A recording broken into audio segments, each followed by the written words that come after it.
Hello, everyone, and welcome to episode 38 of the Breakthrough Active podcast. As always, I'm here with Mitch. How are you? Hey, Jamie. Doing well, mate. Looking forward to talking about today's topic. It was something that was very near and dear to us in our earlier years, so we have a lot of experience with it. It was also looking forward to sharing some of our experiences that we have had. It was also near and dear to us on Sunday when we were both very hungover. Oh, to be completely honest, I wasn't too hungover, but definitely felt far from optimal. Still managed to play cricket that afternoon and get on with my life, but it seemed like it hit you a bit harder. Yeah, it was the 25 Japanese slippers. Midoriya was pouring out of my skin for days. And the sugar, my God, the sugar. I did a workout with Brody on Monday. It was 15 calories on the skier, and I've never been close to vomiting like that. Just the first round. It didn't feel good.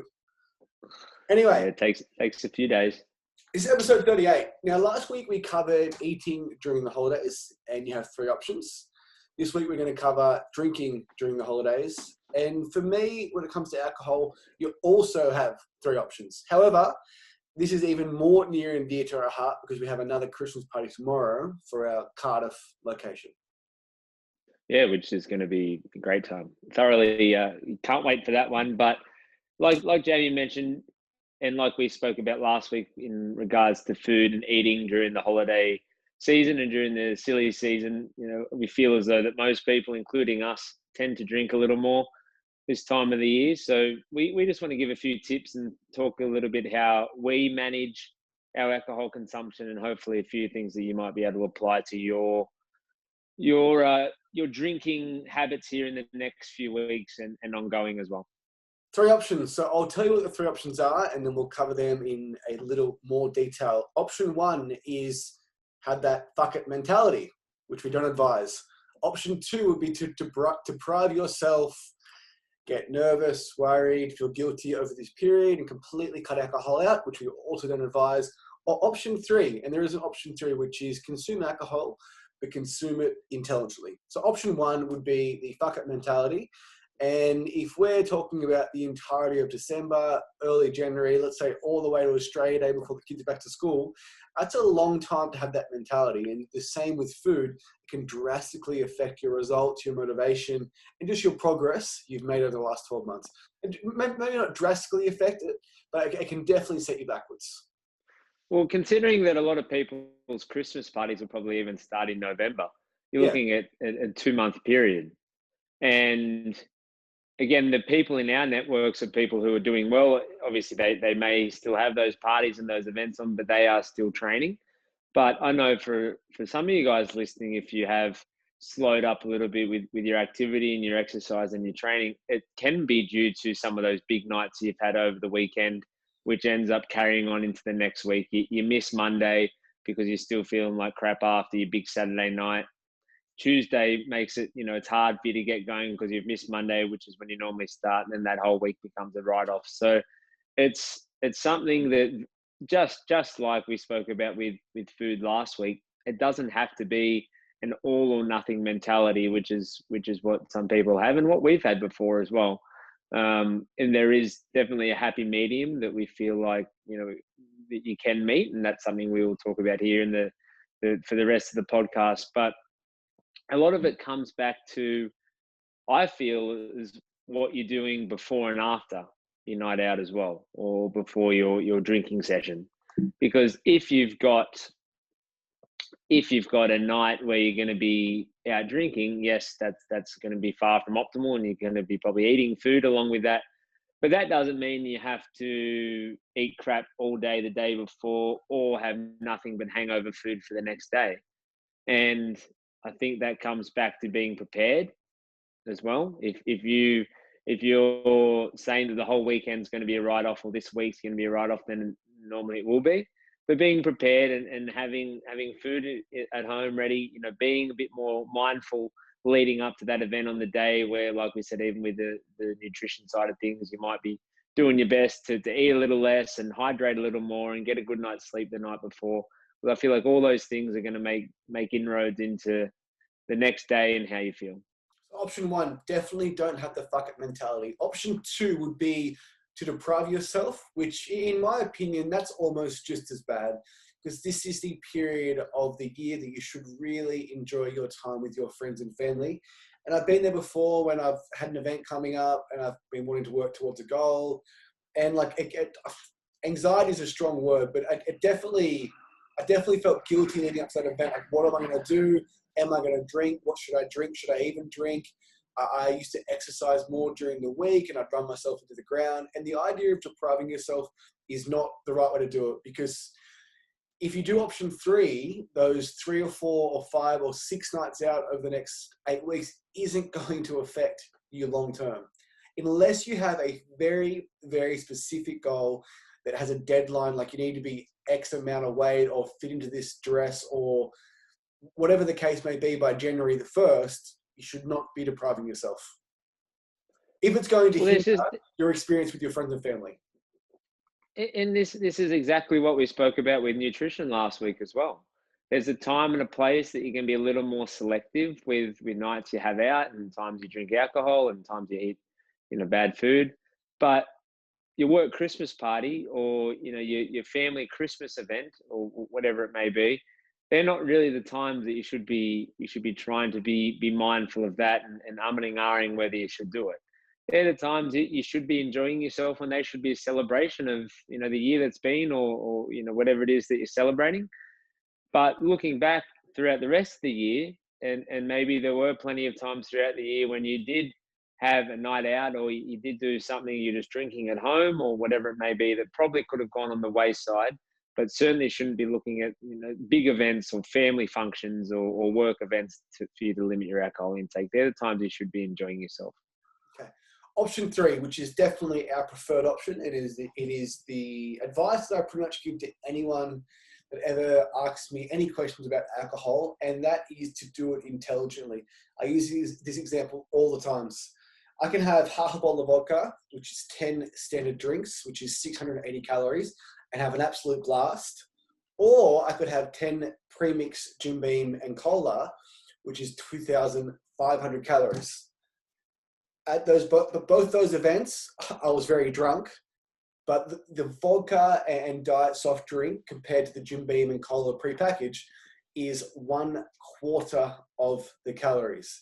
Now, if it's one night a year, have the Jim Beam and cola, but if I'm drinking 6 to 7 to 8 times over the next month, I could be consuming 20,000 additional calories in those pre-mixed drinks. 20,000 additional calories, that is the few kilos that people tend to put on over the holidays.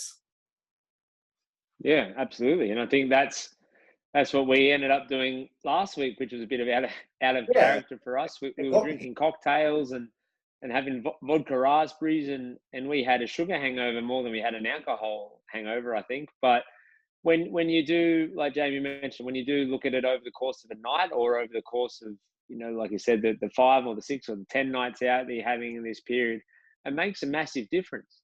And if you're someone that enjoys drinking beer or enjoys drinking wine, I mean, but by all means, have those drinks. But when it comes to liquor and when it comes to mixing it with whatever it is you mix it with, there is always going to be a diet substitute or a soda water or something that is 0 calories or very close to it that you can mix with your drink that probably isn't going to impact the quality of the drink very much. You're still going to enjoy it, but it comes with hundreds and hundreds and hundreds of less calories by the end of the night. And if you love beer or the cocktail or whatever it is, for the first 2 or 3 drinks, have that. But drink 4 to 12, you don't care. You're having a good time. All tastes the same at that point. And I think that's what we did when we were growing up, when we were younger. We used to go out a lot.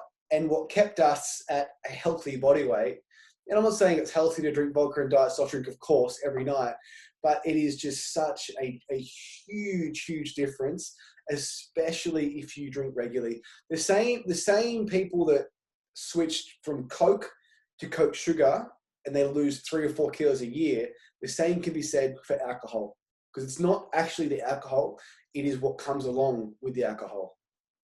Well, I have a theory, and it's pretty much based on that. But also, I feel as though people who experience weight gain and people who do put on weight when they are out partying a lot and going out, I don't think it is the actual alcohol as much as it is the sugar that they mix with the drinks and the junk food that comes with that, and then the hangover food as well.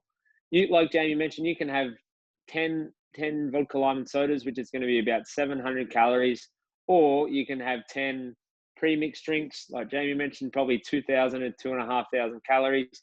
You get your kebab and chips on the way home, that's another 1,000. You wake up in the morning, you go get KFC, that's another 1,000. And before you know it, you've had 4,500 compared to the 700 that I've had.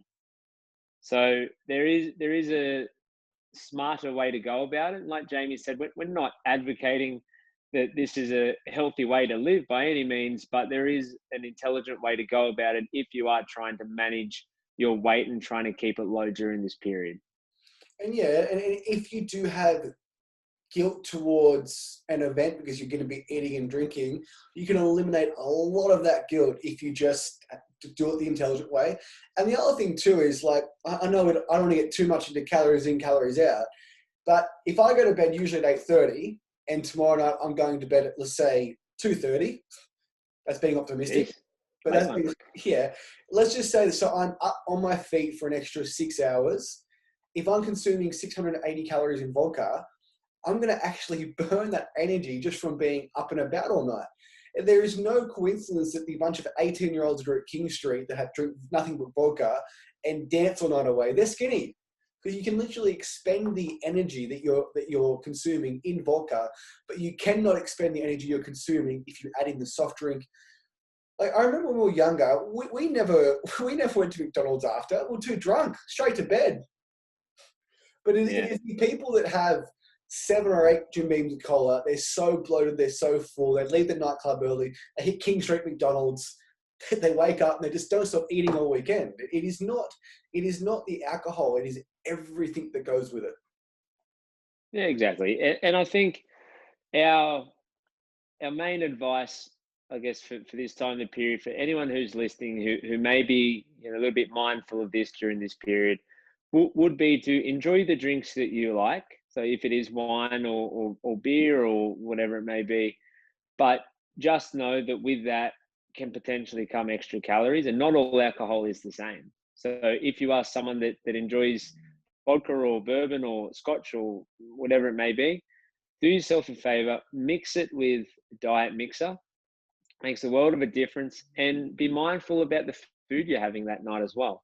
Not to say you shouldn't eat food at all, but if you have dinner at 6 or 7 o'clock, then maybe try and think twice about having it after you finish drinking at 10 or 11 and getting some big Macca's meal on the way home and also into the next day. I know you're not going to want to eat healthy the next day, but it doesn't mean that a whole next day needs to be a complete write-off. So there is, like I said, a more smart approach to drinking when it comes to weight management side of things, and this is particularly true at this time of the year because we know it's more frequent for most of us. So we feel as though if you are wanting to still go out and enjoy yourself and maybe try and keep that weight in check as well, this is a great way to go about it. Yeah, and we're not talking about health because alcohol and late nights definitely isn't healthy. One-off doesn't hurt. We are purely talking about weight management during this period. And before we wrap it up, Mitch, I think we've covered everything. I think we should talk about quickly just the effects that alcohol does have on your health. And for men in particular, alcohol basically destroys your testosterone. Testosterone is responsible for sleep, the ability to build muscle, the ability to maintain muscle, your sex drive. Typically healthy men have good levels of testosterone. If you're constantly drinking alcohol, your cortisol is through the roof, cortisol, which is a stress hormone long-term. So if you combine regular alcohol intake with poor levels of sleep long-term, it will drastically affect your health. And if you don't feel good about yourself, you are far, far less likely to go to the gym. And I'll let you take it over from here, Mitch. We both love our Whoop bands. And after Saturday night, we had a 1% recovery, which meant our heart rate was 20% higher. If you want to just explain that and how that would work long-term if your heart rate's elevated and you're just not recovering from your workouts. Yeah, well, the 1% recovery that Jamie mentioned, our bands give us a recovery percentage every day when we wake up. The higher, the better. If we are 70 to 100, that is considered very good. But 40 to 70 is considered average, and anything under 40 is pretty bad. On Sunday morning, Jamie woke up with a 1% recovery, which is by far the lowest he's ever had. And I woke up with a 3% recovery, which is also extremely poor and by far the lowest I've ever had. And it more or less looks at your sleep, but looks at your resting heart rate and a few other stress predictors. But my resting heart rate is typically around the 40 range. And I looked at my range for the week. It was 40, 40, 42, 42, 40, 67, and then back to 42, 40, 43. So my resting heart rate went up about 25 to 27 beats per minute for that night, or for the next day when I was hungover, because my heart was working 70% harder trying to function, try to keep me alive, try to keep me going. And it comes back to me being out late, having poor sleep, being dehydrated from the alcohol that I've had, drinking lots of sugar, having, a lot of alcohol with that. And I'm quite okay with that for, a few times a year when I do go out and have a big night. But it brings the question of thinking, if you are someone that does it regularly, once or twice a week, like we used to do when we were young, we can't imagine what sort of impact that has on your heart rate and how well you sleep, how well you recover, how stressed you are, how much energy you have, how you perform day-to-day tasks, how productive you are at work. And we feel as though we were suboptimal for a long, long time. And sometimes it takes some time away from that. And we both felt pretty average on Sunday, but we're very thankful that that's only a couple of times a year now. But just the impact that has on your heart, which is the most important organ that your body has, and for that to have to be working 70% harder than it normally does, 25 beats a minute more than it normally is, that cannot be good for our health and not be good for our whole system and how it functions. Let's do some quick math. 25 times 60? That is 1,500. Times 24? Was that 36,000, I think? Times 365. No, I'm not sure, mate. Million? Millions and millions and millions of beats Mitch's heart would be beating per year if he was regularly drinking. Now, I'm no scientist, but I can't imagine if Mitch's heart is beating 1 million times more per year, that heart is going to last longer than the heart that's beating 1 million times less. It is a muscle, it gets fatigued, it gets tired. People with high heart rates typically are more susceptible to all-cause mortality, which means every reason you could possibly die. The other thing too is I saw a stat once, I don't know where I saw it, I'm sure it's true, the majority of heart attacks happen Monday morning. Yeah, after a big weekend. Yeah. I've also heard a few health experts say that if you were to look at one health indicator and look at something and see, is this person healthy, or if they isn't, resting heart rate's probably the number one thing to look at. If someone's got a lower or a regular resting heart rate, there's a very, very good chance that they're going to be somewhat healthy. If you look at someone who has a high heart rate, resting heart rate into their 70s, 80s, 90s, or even above, then there's a very good chance they have a very poor lifestyle and aren't quite the epitome of health as someone with a lower heart rate would be. So it's very interesting when you look at resting heart rate, because a lot of people do have Garmin watches and bands and things that does show this. And I was even talking to a few members this morning, and they said that they've noticed spikes in their resting heart rate when they have been drinking a little more, spikes in their resting heart rate when they haven't slept as well, when they're on night shift and things like that. So it really is such an important indicator, and it's amazing how much alcohol and big nights out really affect it. And why it's such a great indicator is you don't got to go down to the supplement shop to get a DEXA scan. Like, it's on your watch in the morning, and it's one of those things that can be easily tracked. Let's wrap this up, mate. So option 1, definitely don't have the fuck up mentality. It can set you back. Option 2, don't deprive yourself. No one likes that person at the party who doesn't drink. And option 3 would be just to do it intelligently.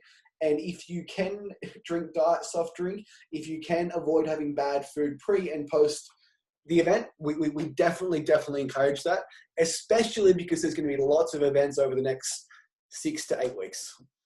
You just get the best of both worlds. Then you can still go out and have fun. You're not gonna put on a huge amount of weight, and then when you do, when all this does end up running out, or when you are getting back into normality a little bit, then it's going to be a lot easier to transition back into that lifestyle when you haven't put on 5 or potentially 10 kilos in the last few months. So yeah, the best of both worlds, and can still enjoy everything. All right, let's wrap it up there. Thank you for listening, guys. We are looking forward to our party tomorrow at Cardiff. It'll be the third time I've drunk this year, and I'm already a bit worried about the hangover. All right. Yeah, we'll be right, mate. Stay off the cocktails. I will. All right, guys. Thanks for listening. Have a good day. Bye, guys.